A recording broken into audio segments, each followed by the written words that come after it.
Sebagai seorang istri tentu saja aku tidak hanya mau berpangku tangan saja di saat keluargaku mengalami kesusahan.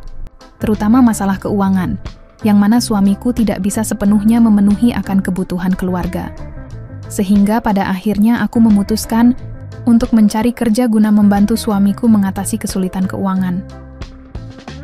Tetapi siapa yang menyangka, bahkan aku pun tidak pernah berpikir, kalau pada akhirnya aku malah terjerumus dengan atasanku. Ternyata atasanku itu sebelumnya mau menerimaku bekerja di kantornya karena ada udang di balik batu. Namun sebelum lanjut ceritanya, bagi teman-teman yang belum tekan tombol subrek, silahkan tekan tombol subrek terlebih dahulu. Kalau sudah subrek, langsung aja kita gas, berikut cerita lengkapnya. Bekerja mencari uang sudah jadi pilihanku.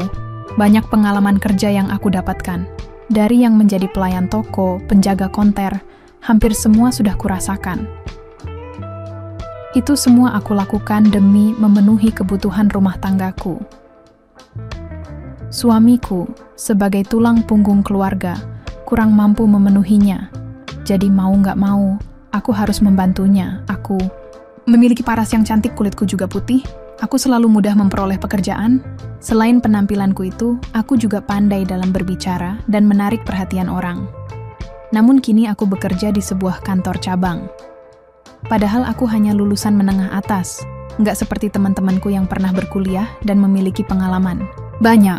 Dulu awalnya interview dengan Pak Yohan yang merupakan bos besarnya, aku memberanikan diri untuk mengirim lamaran ke kantor tersebut.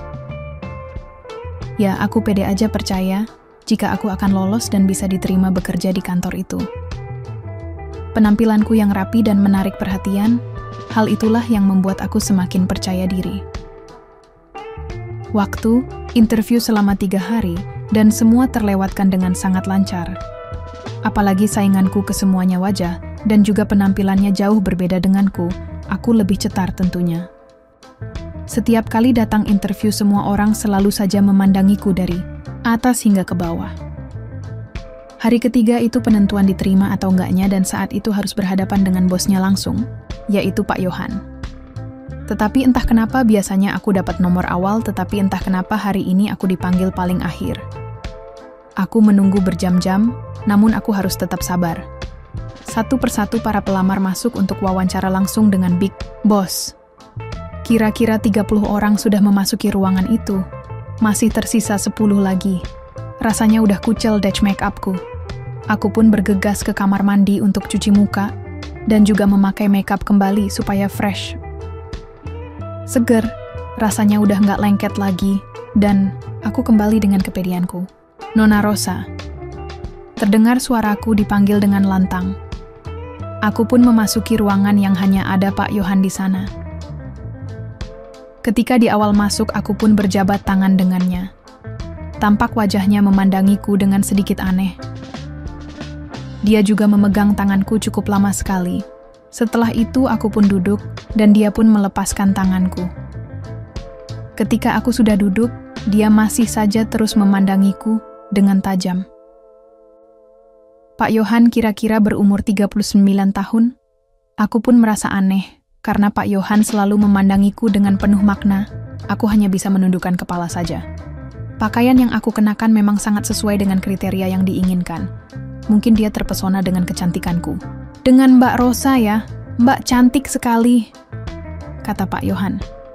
"Iya Pak, terima kasih Pak," ucapku bangga. Sekitar 30 menit Pak Yohan mewawancaraiku.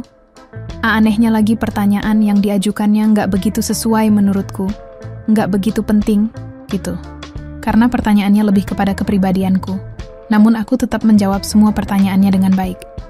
Sorotan matanya begitu kuat, aku semakin nggak mengerti apa yang dia pikirkan. Aku memang berpenampilan sangat cetar saat itu dengan lipstik yang merah merona. Penampilan yang sangat pas jika bekerja di kantor ini. Mbak Rosa sebenarnya ada satu lagi sessionnya untuk kelanjutan interview ini, yaitu cek kesehatan. Di sini banyak berhadapan dengan banyak orang yang berbeda-beda. Alat yang digunakan juga nggak sembarang alat. Takutnya kesehatan Mbak Rosa kurang. "Mendukung," kata Pak Yohan. "Oh gitu ya Pak, saya nurut saja Pak. Yang penting saya bisa diterima di sini," jawabku. Silahkan berbaring di tempat tidur yang sudah disediakan, saya cuci tangan terlebih dahulu ya Mbak, kata Pak Yohan. Walaupun sedikit bingung dengan hal ini, tapi demi keberhasilan diterima kerja, aku pun mengikuti saja aturan Pak Yohan. Ternyata pas aku lihat papan namanya Pak Yohan itu seorang dokter, pantas aja dia mau ngecek kesehatanku. Aku langsung saja berbaring di tempat tidur itu. Pak Yohan lama nggak kunjung datang. Aku gelisah, kedinginan AC-nya terasa banget. Terdengarlah Pak Yohan sedang mengunci pintu kemudian mendekati aku. Sebelumnya maaf ya Mbak, ucapnya seraya tangan. Pak Yohan langsung saja bergerak seperti pada umumnya seorang dokter pada pasiennya. Kala itu aku memakai kemeja, jas ketat dan rok.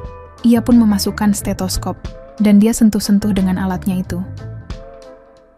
Terus dia menekan alatnya. Aku cukup heran dengan cara ngeceknya pada saat itu. Kok lama sekali? Aku juga pernah periksa ke dokter, tapi ini kok lama sekali? Pak Yohan sepertinya ada maksud lain, pikirku. Semuanya sangat bagus, putih dan bersih, ucap Pak Yohan. Maksudnya Pak? Tanyaku. Kamu cantik dan menawan Rosa, aku suka deh sama kamu. Ucapnya seraya tangannya mulai. Kemana-mana? Apa-apaan ini Pak? Jangan seperti ini, Pak. Ucapku dengan ketakutan pada saat itu. Udah nurut aja sama Bapak, nanti kamu pasti saya terima sebagai karyawan di sini, kata Pak Yohan. Jangan, Pak. Jangan lakukan ini, kataku. Tampaknya Pak Yohan nggak menghiraukan semua perkataanku. Ia langsung mendekat dan wajahnya sudah berada di depan wajahku. Aku semakin ketakutan dengan cara Pak Yohan interview ini. Bibirnya semakin dekat saja, dan akhirnya aku nggak bisa menolaknya, karena saat itu aku di samping ketakutan juga, karena yang ada di pikiranku, aku harus diterima bekerja di sini. Terpaksa aku hanya terdiam.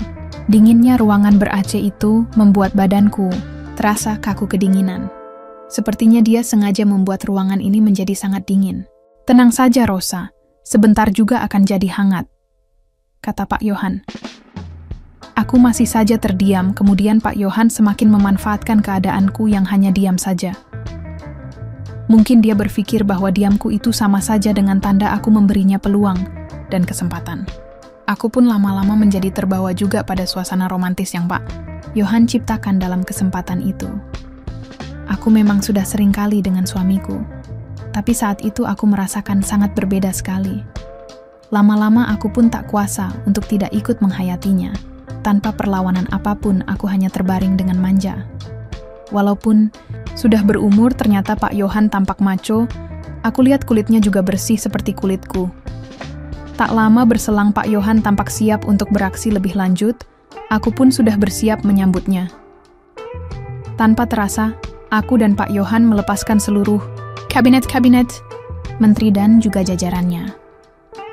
Rapat paripurna antara aku dan Pak Yohan pun dilaksanakan secepat-cepatnya dan tempo sangat tinggi. Mungkin waktu itu berjalan sekitar 20 menit, baik aku maupun Pak Yohan saling menyanyikan lagu-lagu rohani sampai-sampai tak terasa jika sudah tiba di pangkalan udara Adi Sucipto. Aku pun segera bangun dan membersihkan diri. Aku pun akhirnya dipastikan oleh Pak Yohan bahwa aku diterima bekerja di kantornya dengan gaji yang lumayan besar. Sejak saat itulah aku dan Pak Yohan sering mengulanginya, dan kemudian aku diberi uang olehnya. Sekian dan terima kasih. Sekali lagi, tidak pernah lupa Mimin ingin mengingatkan bahwa tidak ada maksud untuk merusak moral. Tapi di sini kami selaku admin channel Makyem hanya berbagi pengalaman dari viewer saja, yang tentu saja tidak untuk ditiru. Terima kasih sudah mau mendengarkan kisah nyata ini. Ambil baiknya dan buang buruknya dari cerita kisah ini. Semoga hal seperti ini tidak terjadi kepada kita semua, bosku, dan semoga kita semua dilindungi dari mara bahaya. Amin ya rabbal alamin. Terima kasih dan sampai jumpa di cerita selanjutnya. Jangan lupa like, komen, share, dan subscribe. Oh iya, kira-kira kalian semua bosku yang terhormat kepengen kisah-kisah yang seperti apa lagi nih? Tolong berikan komentar-komentar kalian di video ini ya.